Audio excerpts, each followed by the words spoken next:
More physics and After Effects. More physics and After Effects. Hey guys, Ben here. So this is the actual tutorial that I was originally planning on making before I made the previous tutorial about physics inside of After Effects using Newton 3. In this particular video, I'm going to actually generate a physics simulation in Newton 3 and attach it to some 3D text inside of Element 3D. So let's get going.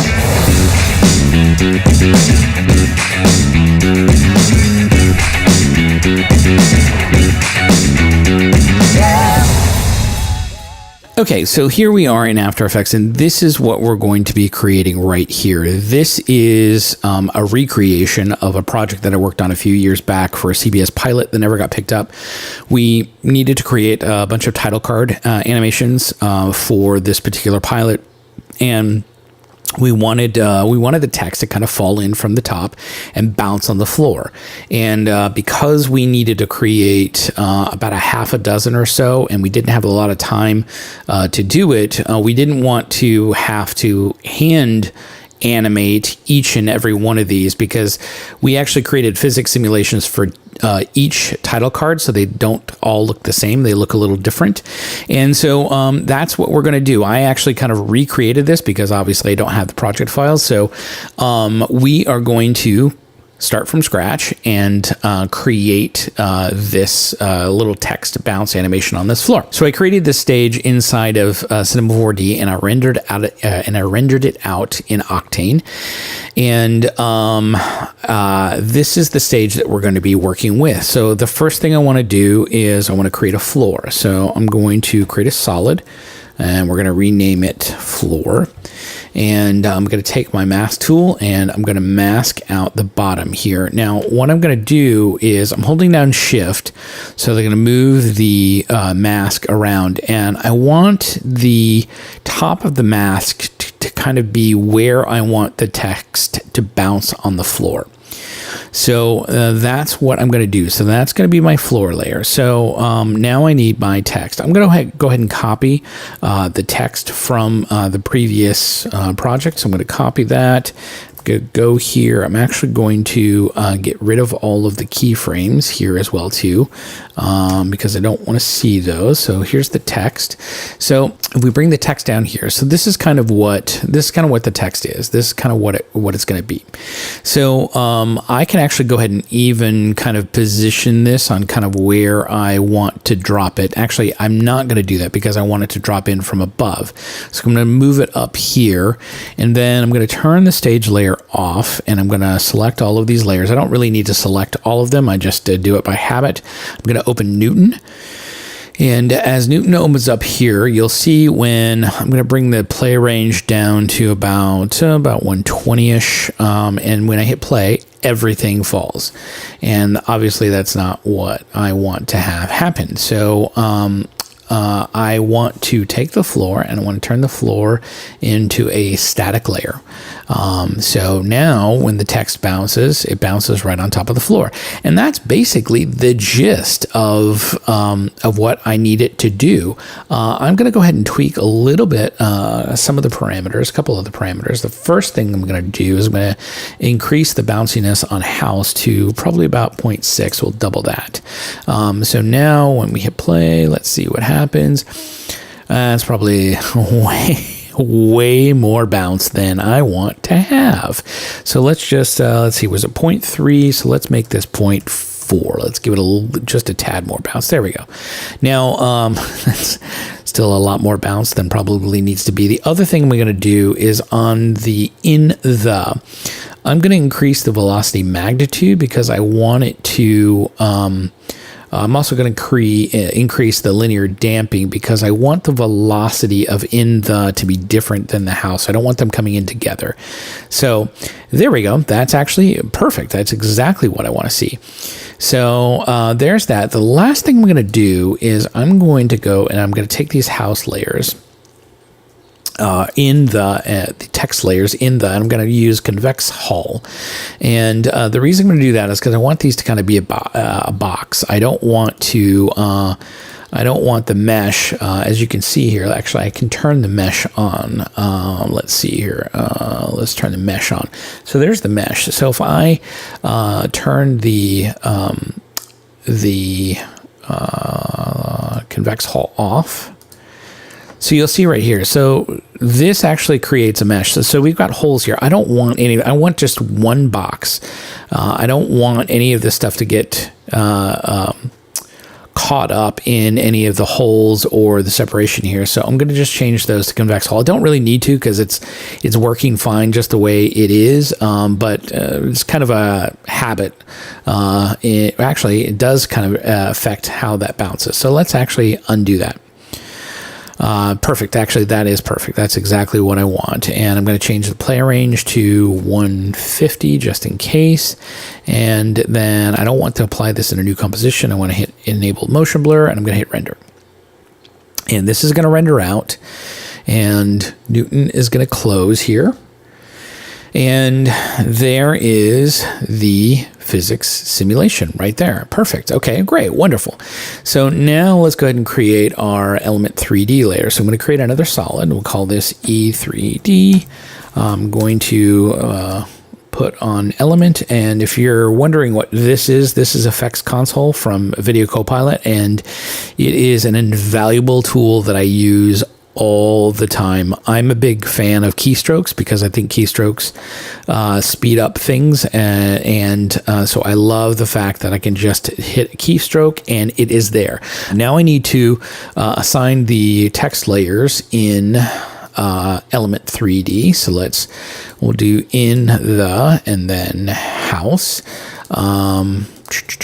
And I am going to open that up. I'm going to hit extrude, and there we go. We have in the. Now, the first thing I'm going to do is I'm going to change the alignment here from model center to bottom, and I'll show you why here in a second. So this is in the. And the other thing I'm going to do is I'm going to take it out of group folder. You don't really need to. I'm just going to do that, again, out of habit, at least in this particular project. I'm going to hit extrude again, and it gives me the same text in the, because I have to go into the custom path, and I have to change that to path 2 so it sees house. And again, I'm going to do the same thing. I'm going to go to alignment and change from model center to bottom, and there is our text. Let's rename this house. There we go. And I'm going to click OK. Okay, so our text is here. Oh, the other thing I needed to do, I forgot to do, I need to change house to be group 2. That's what I need to do. So there we go. So there's our text.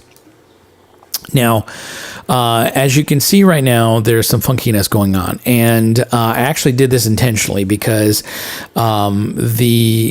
it's kind of inheriting some of the motion from the keyframes here, and we don't want that at all.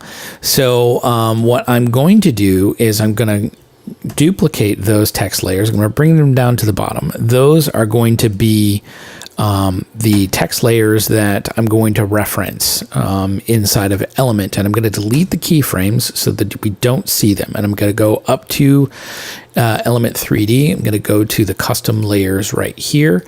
I'm going to change this to reflect 6 and layer 7.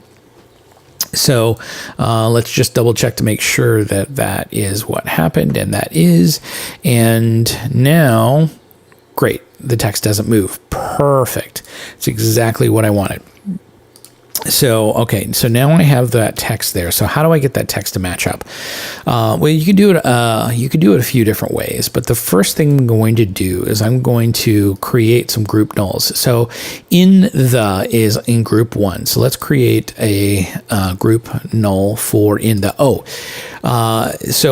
The reason why we changed the alignment to bottom, and that actually has to do with the physics simulation that we just generated. If we look here, the anchor point is right at the bottom of the text layers, and so I want to make sure that the 3D text that I'm generating inside of Element matches up with those. And so we moved the anchor point to the bottom of the 3D text objects.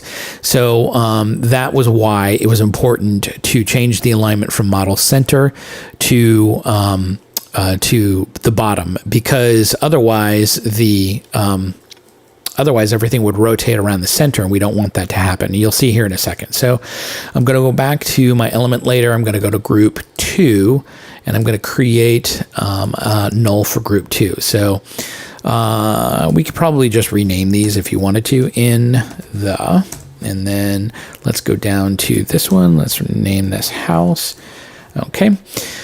All right, so if we go back in, let's zoom back in here a little bit. So if we grab one of these, we see, okay, great, it's attached, it's working perfectly. Okay, so now how do we can't just attach these to their respective text layers, and as you can see, this is the reason we can't do that, because it's now offset. So how do we fix that? So the easiest thing to do is to open up the position parameter, and we see that the position for house is 968 by minus 23. So let's just go to our position layer right here, and we'll type in 968 and minus 23. Excuse me, and that moves our house layer up to the right position. And now when we parent it to the house text layer and we hit play, perfect. It is exactly the way that we want it. So we do the same thing for let's reveal the position parameter of both of these layers. So 636 by minus 381, copy and paste, and that is exactly where that needs to be. So now when we parent that to this, so now our 3D text is moving exactly the way we want and need it to move. So I can actually go ahead and turn off these two text layers because I don't need to see them. All I need to see is the element 3D layers. The other thing I'm going to do real quick is I'm going to create a camera. Let's create a camera. Default settings is fine. Okay, and the last thing I'm going to do, actually, let's go ahead and turn the stage layer back on and turn the floor layer off. So now we have text bouncing on the floor. Okay, now the rest is basically just creating this light texture as well as the other extrusions and the other bevels in the text. Now, this light texture is something that I created. Let's go ahead and move it over into this composition. And I'm not going to go into, I'm not going to recreate this from scratch. But all I'm going to do is I'm going to open this up and I'm going to show you exactly. I'm going to turn off the proxies right now. So let's turn off all the proxies. Okay, so the way I created this texture. So this light texture is actually from Element 3D. So this is one of the light textures that comes inside of Element 3D. I actually think this is part of the, let's see, let me go back into, let's find where my documents are. Let's go to documents, let's go to video Copilot, let's go into materials, and it's in environment, yeah, backlight. Oh, this is the backlight environments, basic 2K, new. Where are those? Basic 2K, no. Materials.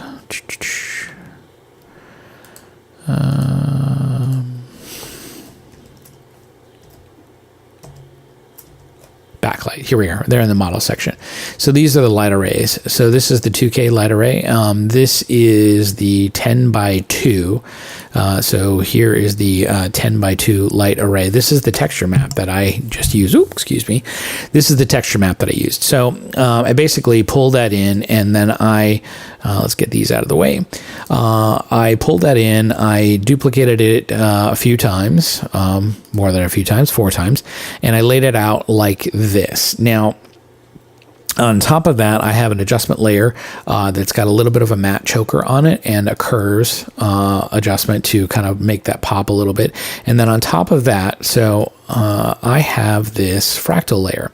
So this is basically just fractal noise, and I changed it to block mode, and I matched it up as best that I could with these particular light fixtures, and then I multiplied on top of that, or changed the blend mode to multiply, and then because I didn't want the fractal to show up in the alpha channel, I click on preserve transparency, and so that gives me the effect and the look that I want, but it leaves the alpha channel underneath for these light fixtures. So if I RAM preview this, you can see kind of the flickering, if you will, fake flickering. It's not real, but that's okay. These are relatively quick title animations, so it doesn't really matter. And then I just took this and I put it into another layer. I added motion tile on top of it to kind of create, I think this is a 4096, and then of course I came into here, I created a 1080 comp, and on top of this I also have motion tile as well, and that is a roundabout way of adding this light texture right here. So that's the texture that we're going to use. So let's go into element. Let's go into texture maps. Here we are. And let's add the light texture. Okay, so great. There's the light texture. So that is now in element for us to be able to use. Now I am going to skip ahead, and I'm not going to create the bevel preset from scratch. I'm just going to go ahead and use the bevel that I already created for these. I'm just going to double click, and there we have it. Now, as you can see, there's some funkiness going on with the kerning, which we can fix. That's not that big of a deal. So again, I'm going to, let's go ahead and double click that. There we go. I'm going to fix the kerning on that as well too. So those are fixed, or that is the text that we're going to have or the texture that we're going to have on our text. Now we can see a couple of things here. So because this bevel preset is pretty thick, it kind of bumps in or runs into this texture, and that again is also something that's easily fixed. So first of all, let's fix the kerning. So we can go into the text layers that Element 3D is referencing. Actually, those are turned off. We don't see them because they're behind the stage. So we can go in there, and now if we just adjust the kerning of the text, that does exactly what we want it to do. So now the other thing that we need to fix is we need to fix this this intersection. We don't want that, and the easiest way to fix that is to go into the anchor point and just kind of offset it slightly so that it just sits on top. And it shouldn't really affect it too much. It shouldn't affect the physics simulation too much. And it still looks like it's sitting on there just a little bit. There we go. And that should fix both of those. So now it's just a matter of compositing or making this text look like it blends with the background. And we want to have some shadow, some shading, and we want to have some reflection on the floor. So I'll show you how I did that. So we have inside of Element, we have 5 groups that come in. So I'm going to go into group 3. Group 3 is already active. I'm going to go into my scene setup. And in group 3, I am going to add a plane. So we're going to change this to group 3, and I'm going to bring this down here. I'm going to organize those a little bit better, and now there's our floor.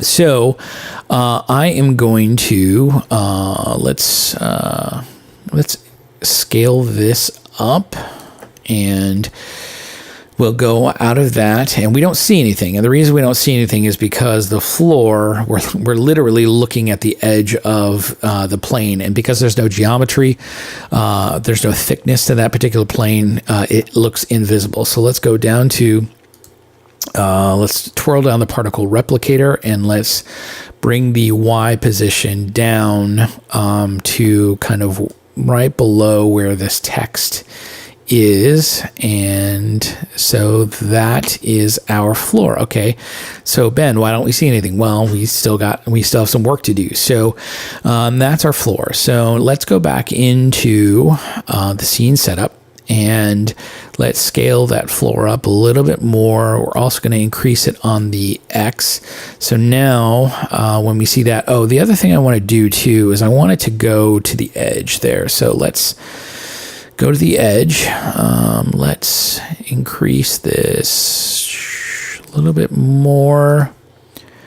Okay, so we have a little bit more to do. So let's go to the particle look, and we can just scale it up there. Now, let's add our reflection to this. Okay, so let's go into the scene setup, and we're going to go down to the scene materials, and we have our floor right here, and let's get rid of that dash. Okay, so we have our floor here. So we need to make our floor reflective, and so we're going to increase the reflectivity to about 50%, 50-60%. We're going to bring the glossiness down. We're not really seeing anything. The other thing that I need to do is let's turn on the environment. So we're not really seeing too much right now. And the other thing I did too is I actually changed the environment, and I changed the environment to I think I did, yeah. So let's look for that environment. Not that one, not that one, not that one, not that one. Where are you, environment? Are you up at the top? Nope, you're not up at the top. One of these environments is the one that I used, and I hope I come across it soon. And it's not there, and I think the reason it's not there is because I use the backlight environments. So that's the one I used. There we go. So let's bring that up, and I increase the saturation on this to bring up the warmth as well too. So where we go, there we go. And I'm not seeing anything. Why am I not seeing anything? Well, I am not seeing anything because why am I not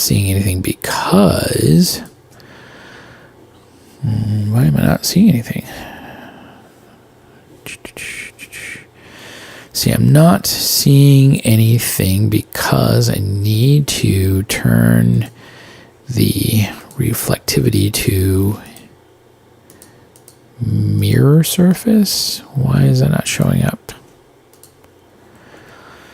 Okay, my physical shader is there. My glossiness is probably, oh, there we go. My glossiness is a little too much. So let's bring that up. So now, oh, okay, why did it did that? So go back to 85%. So there's the glossiness. Okay, so now let's go back in here. Okay, great. There's our reflection.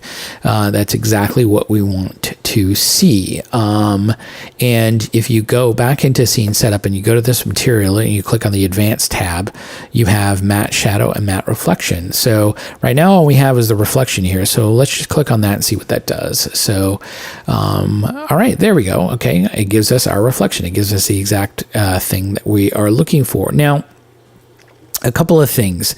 The reflection is a little too perfect, and if you can see, if you look on this background, we have some wood panels, and so it would be nice if we had some of that that texture to kind of break up the reflection, and we can get that. And the way that I actually did that was, if we go back into scene setup, and I'm actually going to turn off matte reflection. So the way that I achieved that is I added a texture into the normal map. I have the Pro Shaders packs here. Pro Shaders 2 is the physical materials, and I actually went into the wood materials here, and there is a let's see, there's a wood floor that I used here. Where is that? I think it was there we are, wood cedar. That's the one that I used. So I went into the materials and I found the normal map, and for that wood cedars, because that's all I need. I don't need any. I don't need the actual texture itself. So I'm going to take the normal map right here, and I am going to drop that into the normal slot. And as you can see right there, that gives me some bump. Now, one thing I know is going to happen right away is I know that this texture is going to be the wrong direction. So we can see right here that that texture is the wrong direction. So let's go into scene setup and change that. So I'm going to reverse these two numbers. So I'm going to copy that, make that 1, and change that to okay, that didn't do it. So let's go there. And then I'm also going to change the orientation on the Y 90 degrees.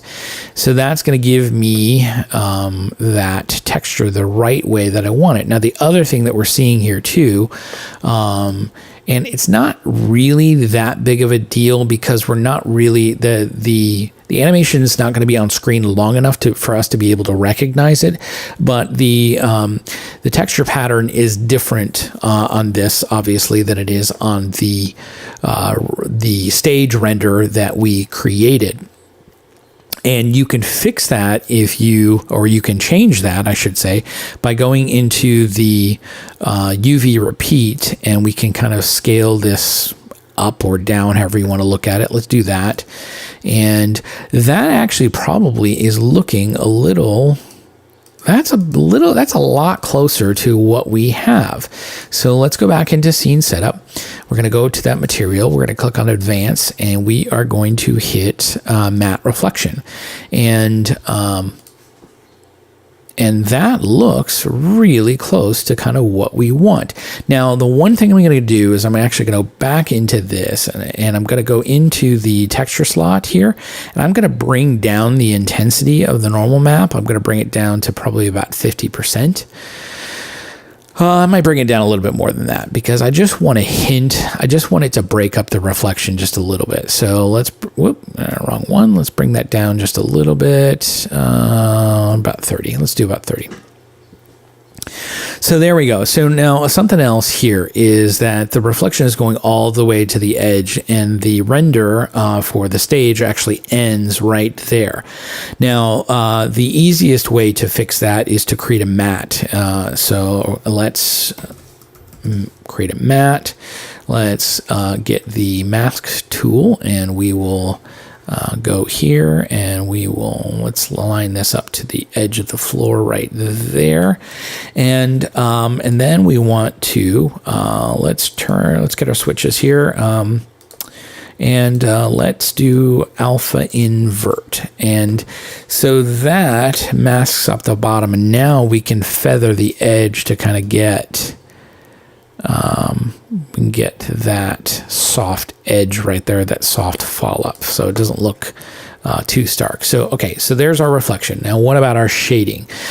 Well, we add our shading by going into our render settings, and we twirl down ambient occlusion, and we activate ambient occlusion, and we switch from from screen space ambient occlusion to ray traced, and that should have given us I know why. That did give us the ambient occlusion that we wanted, but the reason we're not seeing it on the floor is because we didn't activate matte shadow. So we need to go back into advance, and we need to click on matte shadow. So now when we click on that, there is the contact shadows that we're looking for. And so there we go. There's our contact shadows. There's our reflection, and then that is basically it. So I'm gonna go through the final steps pretty quickly, because basically everything else after that is just tweaking and color correction, but those are the basics of getting that to happen. So I'm going to cheat a little bit, and I'm going to bring in my lights from the previous scene, because we added lights, and we added those lights there. And now, actually, I broke that matte. So let me go back into Element 3D. I want to turn shadows on as well, and I want to enable those. So that actually adds another layer of kind of realism to what's going on here, and that looks pretty good. So we have that going on, and then the other thing that I did is on my element layer, I think I added a curves adjustment to kind of bring up the ambience and the look of that. And then of course I have a color correction layer on top of that, Mojo. Actually, I'm not going to use Mojo. I want to show you something else. This is actually usual. We didn't use it on this particular project because we didn't have Sapphire on our machines, but this is normally kind of what I do on almost all of my projects when I use Element 3D. I add, let's see, what should we add here? Let's add, I add I don't add Saber. That's not what I wanted to do. Sorry, my microphone is in the way, which is why I can't do the keystrokes effectively. So I add S film damage. And now typically I turn off everything except for the film grain. And I just feel like the film grain on this just gives me the film look that I want. I always dial it down just a little bit. But if we zoom in here, let's see here. Yeah, if we turn that grain off, let's turn it off. It's subtle. It's subtle. You probably can't see it on the screen recording here, but it's very subtle. It's there. So one of the other things that I will add on top of that is I will add S vignette. So we'll add S vignette on top of that. I'm going to change this from composite to subtract inverse. And then I'm going to bring down the opacity quite a bit. So there's just a hint of that vignette on the edges right there. I might bring it down just a little bit more, 0.2. There we go. And I'm going to change the radius on this as well too, and I'm going to change the scale on this. What happens? Yeah, there we go. Okay, there we go. That works nicely right there. Okay, so there's my S vignette right on top of that. So that's usually my top layer. Sometimes I might even add a curves adjustment on top of that to kind of we'll put that first. We'll add a little bit more contrast to kind of the overall scene. Oop, that added a lot more red in there than I wanted to. I didn't mean to grab that one. So there we go. Actually, I'm going to go into the blue channel, and I'm going to decrease some of the blue. I might actually get rid of some of that red as well too. There's probably a little too much red there. Bring that down just a little bit right there. Yeah, that's about right where I want it. But you can tweak. You can do whatever you want to. You can tweak. Some of the last things I want to show off, what I did in this particular example right here, is on the background. I have Sapphire's S-rays on that background. So if you look at this background, you'll see some kind of God rays type rays coming from the light panels. And I went and I added some atmosphere and shimmer that's built into the light ray effect, which kind of gives it a little bit of atmosphere to the overall look. And then the one final thing that I did is I went and I added optical flares to this particular scene. So now the other thing I did that you can do in optical flares, you can add a foreground layer, and in this case it's my element 3D layer. And so you can add a foreground layer. So the element 3D layer, when it comes in, it obscures the flares. So we can kind of see as this is moving along, this is the text that's dropping in front of the flares. And so that kind of gives it that kind of nice little, look that we had at the beginning of this. And that's all I really did for this particular project. One thing I forgot, this microphone. So I went ahead and added, that is actually another layer of element 3D right here. That is a model. I think it's in the model packs that you can get with Element. I'm pretty sure it is music, maybe music. Where's the music pack? Sound music. Here we are. Microphone. There's the old mic, and we got the old radio, and hey, there it is, mic 01 and mic 02. So I used mic 01 right there. So that comes in the sound and music pack. That's an expansion that you can get for Element 3D, and that is everything. That's how it's done. So I hope that video was helpful, and if you found value in that, please definitely hit the subscribe button, hit that little bell notification icon, and give me a thumbs up if you liked it. Also, if you have questions, leave them in the comments below. I try and answer any and all comments that come through. But I think that's it. Bye for now. Do you like me? Do you like me?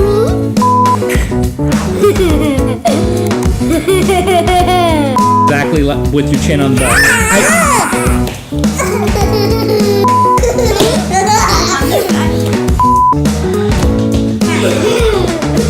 That was perfect!